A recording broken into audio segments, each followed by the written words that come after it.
Elvin. Mais combien y a-t-il de population au Canada? Il y en a 10, du coup. Ah, D'habitants, il veut dire. je sais pas. Tu l'as dit tout à l'heure dans ton exposé? Ah oui. Oui. Quelqu'un a la réponse? Jeanne? 26 millions. Très bien, 26 millions d'habitants. Oui, avant quand ils sont arrivés. Et maintenant? Est-ce que tu sais? Je crois que c'est maintenant ce que tu voulais dire. C'est 26 millions, alors qu'en France, il y en a 60 millions, donc il y a beaucoup moins d'habitants, mais le pays est nettement plus grand que la France. D'autres questions? Meryl? Puis, à peu près, je pense qu'il y a marqué sur ton panneau le Canada paradis de la nature. Oui. Mais est-ce qu'il y a sur les 6 animaux qu'il y a, est-ce qu'il y a par exemple à peu près combien il y en a? Non. Mais en tout cas, le bison il n'y en a pas beaucoup, le loup il y en a beaucoup, les orques il y en a beaucoup, les langs il y en a pas mal, le grizzly il y en a beaucoup, et l'ours blanc aussi. Thibaut? Pourquoi les langs on l'appelle l'original? Parce qu'il est grand. Et il se tient droit. Peut-être à cause de ses cornes. Pourquoi c'est une bonne carrure? Alors, Edgar? Mais il paraît que les grizzlies, sont les ours. Oui, tout à fait, je te confirme. Les grizzlies sont plus puissants que les ours. Ils sont plus gros que les ours, oui. Mais l'ours blanc il est plus grand que le grizzly. Et il reste plus de kilos. Exactement.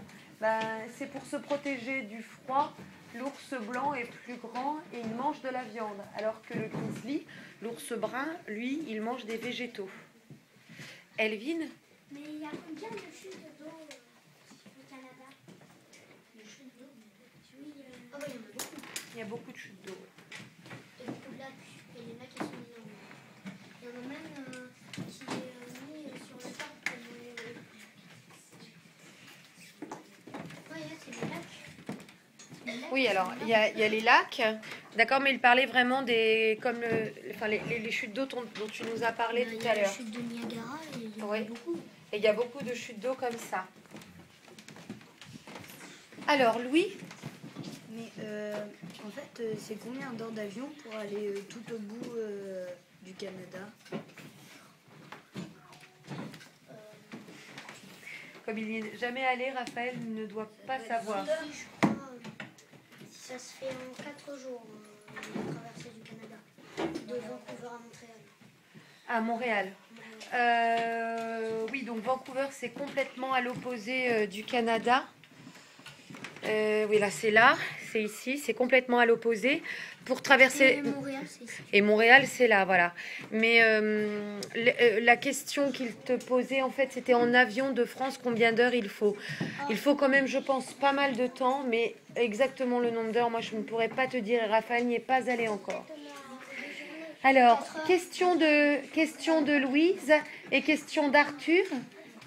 Et après, on arrêtera avec cet exposé. Les autres questions, ça sera en dehors de la caméra. Louise, tu te laisses, s'il te plaît?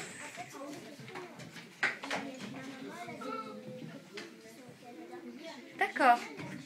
Arthur? Alors, au Canada, est-ce qu'il y a un président ou un roi? Question de... Il y a un président. Question d'Arthur, oui, ce n'est pas... Enfin, je crois que comme les Anglais, ils ont pris un peu le Canada, je pense que c'est la reine d'Angleterre. Non, ils avaient colonisé avant, mais maintenant, ça doit être un président. Ce n'est pas en tout cas, ce n'est pas une monarchie, il n'y a pas de roi au Canada. Merci beaucoup, Raphaël. Nous t'applaudissons pour ton exposé. Merci beaucoup.